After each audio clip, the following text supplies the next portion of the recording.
भारत की नदियां महत्वपूर्ण सामान्य ज्ञान प्रश्न उत्तर। गंगा नदी का उद्गम स्थल कहाँ है? सही जवाब है गंगोत्री ग्लेशियर, यह उत्तराखंड में है।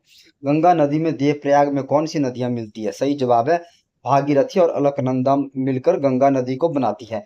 यमुना नदी का उद्गम स्थल कहाँ है? सही जवाब है यमुनोत्री ग्लेशियर, यह भी उत्तराखंड में है। यमुना नदी में ताजेवाला हरिद्वार के पास में कौन सी नदी मिलती है? सही जवाब है टॉन्स नदी मिलती है। ब्रह्मपुत्र नदी का उद्गम स्थल कहाँ है? सही जवाब है मानसरोवर के पास, तिब्बत में है। ब्रह्मपुत्र के नाम तिब्बत में यारलुंग सांगपो है, भारत में ब्रह्मपुत्र है, बांग्लादेश में जमुना है।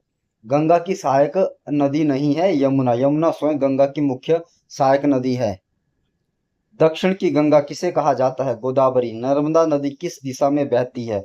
पश्चिम दिशा, अरब सागर की ओर। नर्मदा और ताप्ती भारत की दो प्रमुख पश्चिमी वाहिनी नदियां हैं।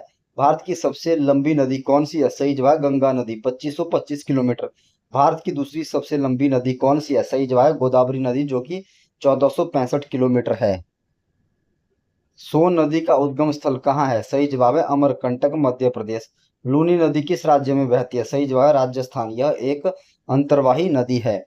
गंगा भारत की सबसे पवित्र नदी है। ब्रह्मपुत्र नदी भारत में प्रवेश अरुणाचल प्रदेश से करती है। नर्मदा नदी अमरकंटक से निकलकर अरब सागर में गिरती है। कृष्णा नदी का उद्गम स्थल महाबलेश्वर, महाराष्ट्र है। कावेरी नदी का उद्गम स्थल ताल कावेरी, कर्नाटक में है। धन्यवाद दोस्तों।